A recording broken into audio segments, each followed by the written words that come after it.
All right, Move the Six back off and running here. Back with you, Rhett Lewis, Bucky Brooks, as we got a fun show lined up here for you today. Of course, we're going to get to our hot or not segment. We've got a couple of quarterbacks here that are certainly making this a little bit easier for us, right? With the way that Jalen Hurts has been playing lately. Russell Wilson, undefeated as the Pittsburgh Steelers starter. Buck, we'll get to those guys here as well. But I'm not sure that there is a hotter player in college football right now than Ashton Jeanty, running back for the Boise State Broncos. And he was a big topic of conversation as we got to welcome the first-year head coach of Boise State, the leaders in the Mountain West Conference, Spencer Danielson, joined us here, and we had that conversation. And, Coach, man, what a run this has been for you guys, rocking and rolling through the Mountain West, a bona fide college football playoff contender. So much excitement in Boise right now. How would you kind of describe the feeling around your program? Yeah, man, we're fired up. I mean, first off, thank you, Jesus, just for the opportunity to be the head coach here. I mean, I'm just so blessed to be around these kids, and I mean, they deserve it. I mean, these guys don't run from hard work. I mean, and I'm very open about, hey, guys, in January when there was snow on the blue and our guys were out there playing tug of war at 6 a.m., like those are the things of why they're able to play the way they are now. And I'm proud of them. I mean, just like anything, we got to keep learning and growing every single week. But our team's on a mission. I can't promise what's going to happen tomorrow, but I do know I'm proud of what our guys have done to this point, and I'm excited to continue to learn and grow. Coach, you're talking about learning and growing. You go from being the interim head coach to being the head coach. How much of a whirlwind has it been for you to deal with that promotion while putting your own stamp on the team and continuing what has been a really good tradition at Boise State? Yeah, I mean, guys, it's by the grace of God, and I got a lot of really good mentors that I consistently pick their brain on. When I got the interim head coaching job, Coach Peterson's a huge mentor of mine, and multiple others that, I mean, I'm not that smart, I'm not that cool, and I tell people that, like, this is nothing I've done. I'm a product of having a lot of really good people around me, and so even when I got the interim job to even weekly, I'm talking with head coaches because I tell our players, like, I'm relentless to make sure I grow every single day to be the best version of myself, because that's what our players deserve. And so it's constantly learning and growing for myself to help lead these young men in all facets and developing in life. I mean, that's something that I'm very open about with our team is we build champions here first. I believe that then a byproduct of that is winning championships. But I feel called to make sure when these young men are done here that they're going to be better husbands and fathers, and even some of our best players, seeing how they lead, seeing who they are in the community, who they are as men of character. That's what really brings me so much fulfillment on a daily basis, and I'm just so blessed to be around them. Man, Coach, that's such a powerful message, and it's one of development, right? It's one of development and growth. But there's so much in college football these days that speaks to the opposite, right? That speaks to got to have it right now, whether that's from the team side, whether that's from the fan side or the player side. How do you kind of bring all of that together and try to maintain a developmental type of program with young men and with players in the changing landscape that we're sitting in here? Yeah, absolutely. Great question. We talk a lot at Boise State about being built different. And I make sure people know that doesn't mean built perfect and that we're doing something that's, so much better. It's just, it's different here. And I've been here this is year number 8 at Boise State. Yeah. And people would call me, this is years ago, even when I'm an assistant, like, man, what's it about Boise State? Is it the blue field? And you're like, well, that's a part of it, but there's nothing magical about that. It's the work and what these guys do. And it is a very special place, and it is different. And I tell our staff, like, we don't need to fit into the mold of what college football right now says that you need to do. We're not going to do that. Like, we want to be about transformation here, about building champions, not about just the transactions of, well, coaches come here just to get another job, or players come here until someone else wants them to leave for more money than they leave. And that stuff happens, and that's not wrong. It's just the reality of college football landscape. But we want to be different here. And I want to find players and coaches that want to be a part of something different and leave a legacy. And that's, what an Ashton Jeanty did last season. That's what an Ahmed Hossein did, where they could have gone anywhere, but they want to be different. They want to leave a legacy. They want to be developed not only for the NFL, but for life. And they knew that the quickest way for that not to happen is to lose focus on things that don't directly impact that. They stayed a part of this team, and that's why we're in the situation we are now, because they know the best place for me to develop and become the best version of myself is right here in Boise, Idaho. Coach, you mentioned, you talk about the running back and his willingness to stay. What makes him such a special player? Because when I look at the tape, he does remarkable things with the ball in his hands. I mean, guys, we could be here all day talking about what makes him special. And I mean that because he's touched my life, not only my life, just this team. Because before I even talk about the football side of Ashton Jeanty, I want to make sure people understand the personal side of him, the character off the field. I mean, he's a unanimous captain. Yeah. And at the end of last season, he's the Mountain West Player of the Year. Me, his dad, I mean, we had one conversation about him staying. And he wanted to be here. It wasn't like this sales pitch and all these different things. Like, he wanted to be here. He was committed to this place. And since the second January workout started, you know, he was the first one here working his tail off from then till now. And his teammates see that. And he's all about his teammates. We meet a ton. And every time we meet, it's about the team. We're in fall camp this past, August, and we had a walkthrough, later in the day. And after our walkthrough, he's waiting for me at the end of practice. And I could tell that he's a little frustrated. And he's like, Coach, I need you to set a players only meeting because, I didn't feel like the urgency in practice was where it needs to be. So we set a players only meeting, and our players, bunch of our players called me after and said, Coach, we needed that. Like, Ashton said some things straight. Like, he's about the team. It's not, Coach, how many carries can I get? What's out there in the media about me? It's team. That's how he practices. That's how he works. I had the, monster blessing of being able to baptize him at church during fall camp this past season. I mean, that's just a testament to who he is as a young man. That's not because I asked him. That's because he's a man of high character, loves the Lord, and he's on a mission. He's on a mission to not only be the best version of himself, but to continue to push our team to continue to learn and grow as well. I mean, he's a 10 out of 10 human being. I meet with tons of scouts and GMs about him. He's a 10 out of 10. Man, that's super cool. And then, you come up kind of through the defensive side of the ball, right, to your position now as the head coach. So you kind of had a unique view of what Ashton was able to do, right? Was there a moment, because I go back to when I was playing at Indiana, and we had a player, Ben Jarvis Green Ellis, who went on and did great things in the NFL for a couple different franchises. And I remember we didn't know anything about this kid, right, coming in. And then all of a sudden he got like 20 carries in a scrimmage and had like 250 yards, right? Like, was there a moment for you and for you guys with Ashton where you were like, holy smokes? Oh, yeah. I will. Great question. I will never forget. I'm the defensive coordinator. Ash is an early enrollee. He's 17 years old. I mean, he's only 20 right now. He's 17 years old. And I mean, let's not get it twisted. Ashton was big and strong as a 17-year-old too. So when he walked in, it was like, okay, here we go. Get your mind right, defense. And we are in our first spring ball scrimmage in March. And I'll never forget, it's 4th and 1 in a scrimmage, and it's our starting defense. And Ash is out there, and he pops this run on like a zero pressure. That's like, they shouldn't be able to run the ball anywhere, right? He pops this run and goes for 80. Yes. And I remember sitting there, obviously a little pissed off at first. Right. And then I'm like, boys, we're about to see, greatness here really quick. And it went on to be a nightmare to defend because Ash just puts defenses in conflict. And this is what I relate to players. Like, you don't know how to attack him. Like, do you stop your feet? If you do, he's going to run over you. If you come in too high, like, he'll cut back and he has the top end speed to take the distance. He can catch the ball in the backfield. He's an elite receiver. If you line him up at empty, he continually puts not only defensive coordinators, but all the 11 players in conflict. It's funny you talk about being in conflict. I think you probably have to be a little conflicted when you think about where the state of the game is now, being on the verge of potentially going to the playoff. How do you keep your team focused on the here and now while knowing that carrot is dangling out there for your team if you guys can go get it? Yeah, I mean, it's a huge part of my job is making sure our players stay focused on what matters, and that's us handling our process and our work day to day. Because the reality of it is, I mean, even back when we first got ranked in the top 25, it was very open with our players. Like, guys, this means nothing. You lose a game, don't play well, no one talks about you anymore. So don't listen to it. Now, it's also, we handle how much we listen to by how much we click on this too now.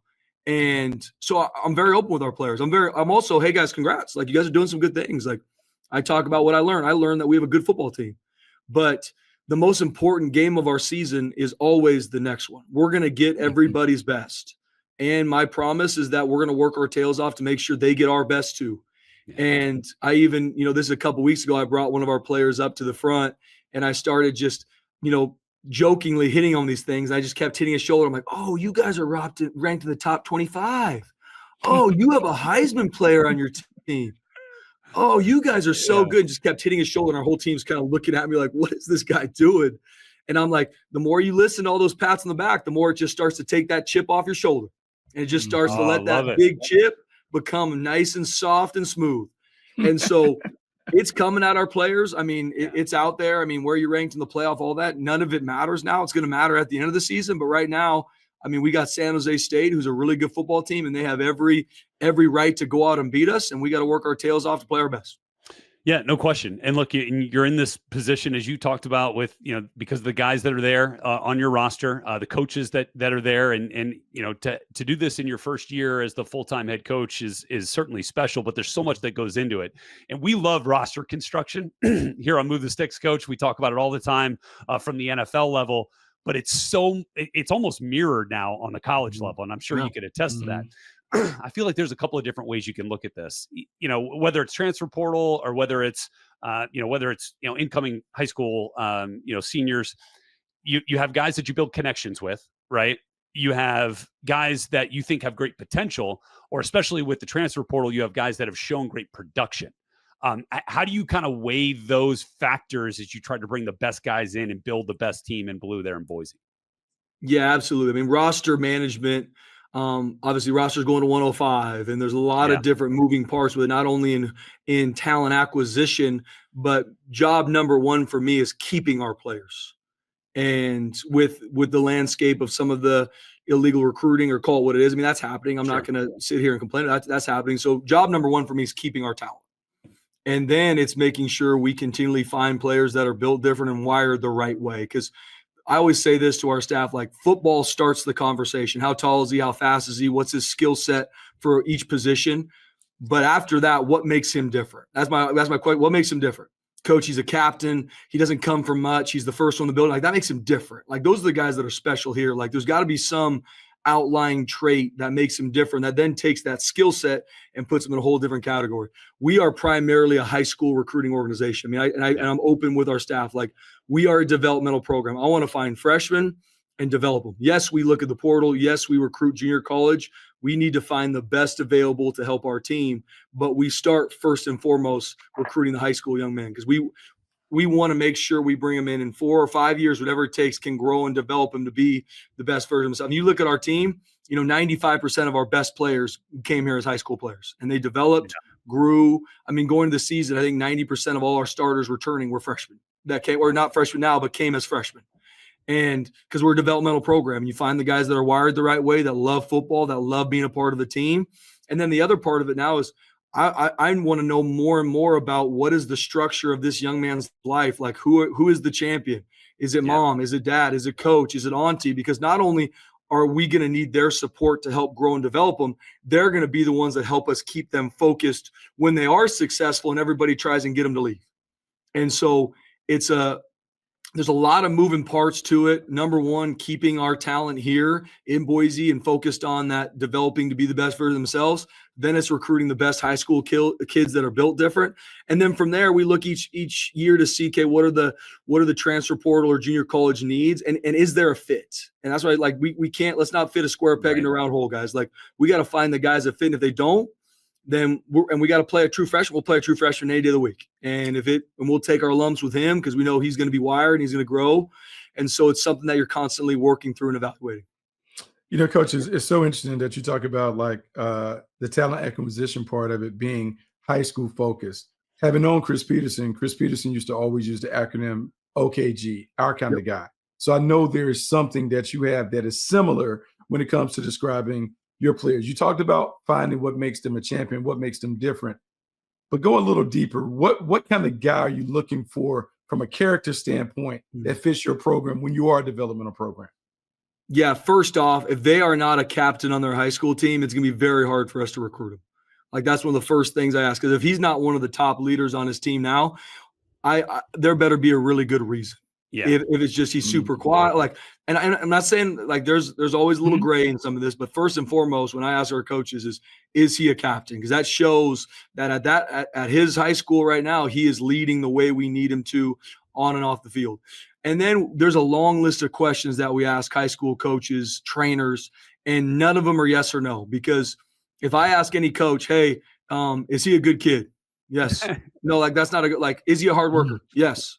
Yeah. It's got to be. So everything it has a story base to it. Like, for example, tell me an opportunity or tell me a situation where this young man outworked the competition. Then I want to hear the coaches talk. Well, you know what, coach? Our weight room was locked one day because it was a holiday and he came to my house to get the key and unlock the weight room so other guys could work out. Okay, that's a guy.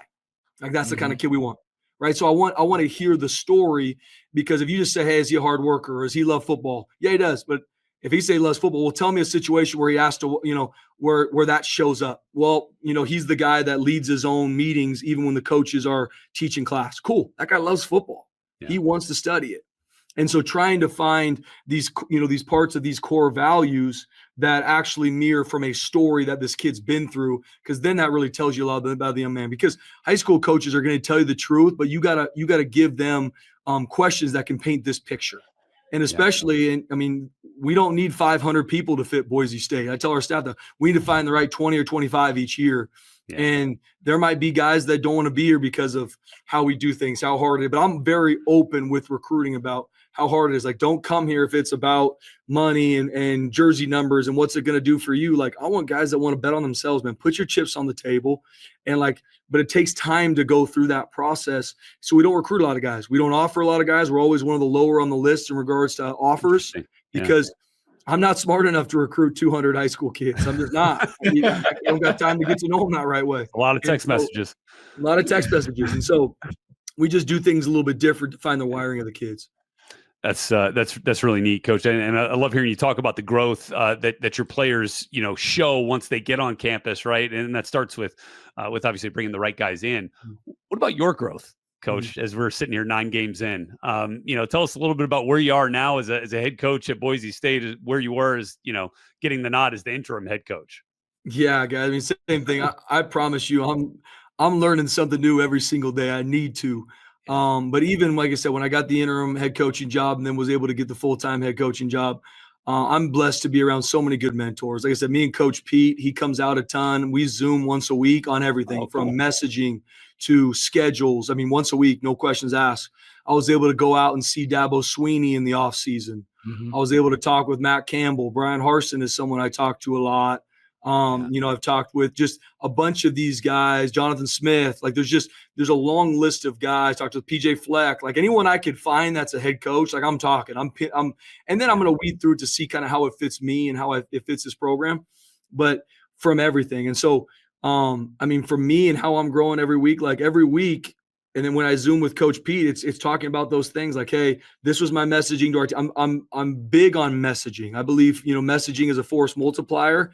And I want to be very specific with our guys, and I relate it to our staff. I want to use a fire hose, not a mister. So my meetings are quick. I'm usually 8 to 10 minutes, but it is very direct on what we need to do. It's not these long meetings and I'm kind of all over the place. And that's something that I've needed to learn and grow in. And it's something, as a defensive coordinator, you had time to kind of meet with the full defense, go through a game plan. As a head coach, I got 10 minutes and I got to make sure that I am clear, direct, and it is set. And it's very clear for our coaches so that they can use the same messaging so that it becomes a force multiplier. So messaging is a big one. I'm always finding ways to make sure our schedule is efficient. As the time of the year changes, I'm changing practice plans to fit what we need most. Are we getting the most recovery? Are we still having joy in our process? Do I need to make something different so it doesn't become the mundane? So there's so many things on a weekly basis, from messaging to scheduling to, really the vibe that's around our building, because I really want our players to have a ton of joy on this journey. And I tell guys, like, you can enjoy doing hard things. That's life. And it's not just having joy when you're on off time or having joy after a championship game. Like, life is a journey. Life is a climb. Enjoy this pursuit. And it's my job to make sure that is what our guys feel. And so there's going to be so many different things we learn and grow at every single day, and starting with me. Coach, last thing for you from my end. If I had never seen your team and I had to close my eyes, could you paint a picture for what I should see when I see the Boise State Broncos play under your direction? Yeah, first and foremost, and that's a great question. I talk to our team a lot. I would want someone to see a team that plays with relentless effort and loves their teammates. And that's the overarching theme. And the 3 ways we do it, we say we play fast, play smart, play together. That's what I want someone to see when they watch us. playing fast, that's that effort. Like you might not know exactly what you're supposed to do. That's okay, man. I want you to hunt and play fast. And then the smart part of it, like that's what Boise State's been built on. I mean, these guys are relentless in regards to how they watch film, how they do walkthroughs. That's not a culture thing that I've started. That's been inbred in the bones of Boise State football. And the last part, which is playing together, like this is the greatest team sport on the planet if you emphasize that. It's not about me. It's about together. So I am always trying to show clips of, hey, great touchdown run by Ashton, but look at this amazing block by our receivers. Look at this tight end work of the field. Hey, big time throw from Maddox to Latrell Cables, but look at how far that safety ran up to because of the run fake, right? It's together.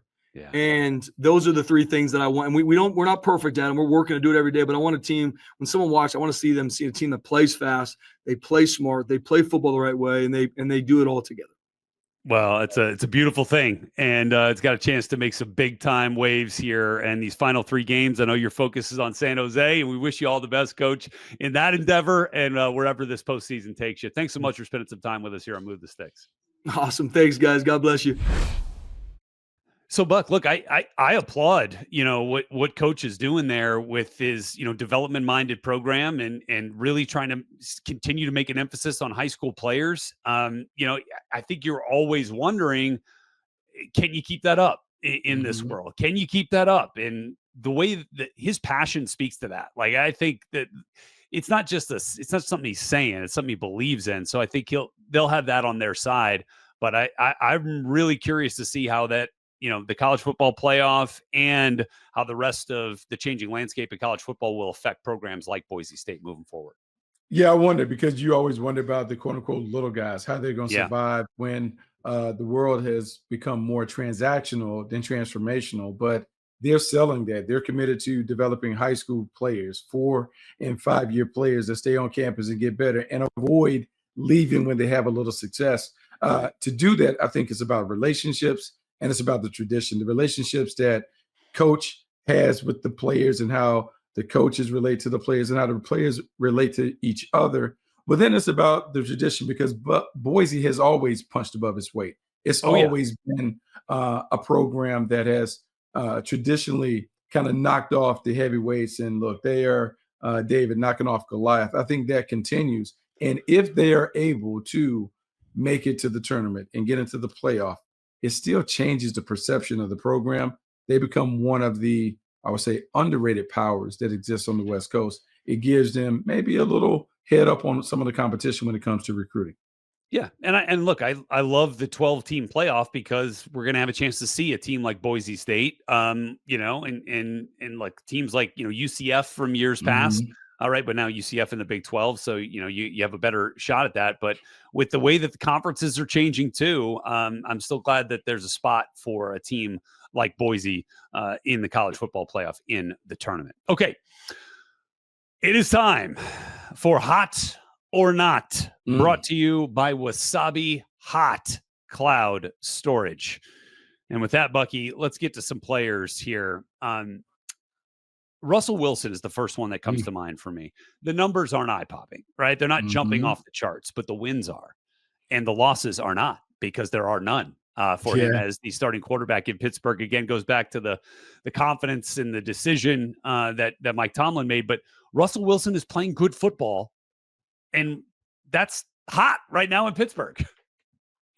That is hot in Pittsburgh, and I'll be the first one to say that I wasn't in love with the move when he made it, because Justin Fields was playing well enough that the team was winning games. However, the job of the head coach is to anticipate the potential problems that are on the horizon and have an answer for them. And by putting Russell Wilson in the lineup, he has already answered how teams were going to load up against that run-heavy attack. We are seeing the return of the deep ball in Pittsburgh. And for me, in my area, I think about those long passes that used to go to Lynn Swann and John Stallworth, and how now Russell Wilson is dropping these moon balls into George Pickens and Mike Williams. And as teams are beginning to have to respect the deep ball, the running game will open up. And if you got the running game and the deep ball and the magic that Russell displays in the fourth quarter to go with that defense, now you're talking about the Pittsburgh Steelers in a different light. They have gone from playoff contender to possible title contender with Russell Wilson under center. Yeah, great one. And we'll get a twofer here because they played each other on Thursday Night Football in Week 10. Joe Burrow and Lamar Jackson, 4 touchdowns apiece in that game. Not a single interception. Lamar threw for nearly 300. Burrow threw for over 400. They both got similar touchdown to interception ratios right now. The only difference is the Ravens are winning, and the Bengals can't quite find a consistent, streak on that part. So I feel like both quarterbacks are hot. I guess you can make an argument that the not part would reside with the Bengals as a team at this point. Yeah, I guess so. And I'll take the Bengals part of the conversation, because in Joe Burrow, it's funny because we laughed a couple of years ago when they asked Joe Burrow about the Bengals championship window. And he basically said the championship window is as open as long as I'm playing. And what I see from the Bengals is it doesn't matter if they have a slow start. It doesn't matter if they have a few hiccups down the road. This team is always a dangerous team. And if they can somehow found their way into the tournament, no one wants to deal with Joe Burrow, a hot Joe Burrow, throwing the ball to Jamar Chase and T. Higgins and some of the other weapons available on the perimeter. This dude is legit. And I was late to the party when it came to recognizing his special qualities as a franchise quarterback, but you see it each and every week. This dude is a premier quarterback, one that we have to talk about as one of the top 5 quarterbacks in the league. Yeah, and look, they're 4-6. They're a game out of the 7 spot in the AFC right now, which is currently occupied by the Denver Broncos at 5-5. Now, I think it's going to be hard for them to challenge to get much further north than the 7 spot, because the team in 6th right now is the Chargers. They're 6-3. So that's 3 back in the loss column, 2 back in the win column there for Cincinnati.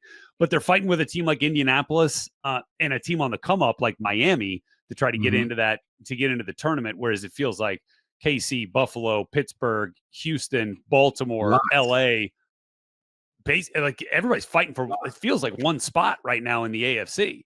So they've still got a chance, certainly, and Joe Burrow is a big reason for it. And that, my friends, is a look at what we have going for you this week's Hot or Not, brought to you by Wasabi Hot Cloud Storage. Store more and do more with your data. Try them for free at wasabi.com. All right, Buck, that's going to do it for us here, buddy, on this episode of Move the Sticks. We've got a lot coming up for you each and every week, and can't wait to see how the rookie draft unfolds and whether Nabil is still producing this podcast when we come back to you next Tuesday. So look forward to all that, bud. Always great to be here with you, and thanks again for listening to Move the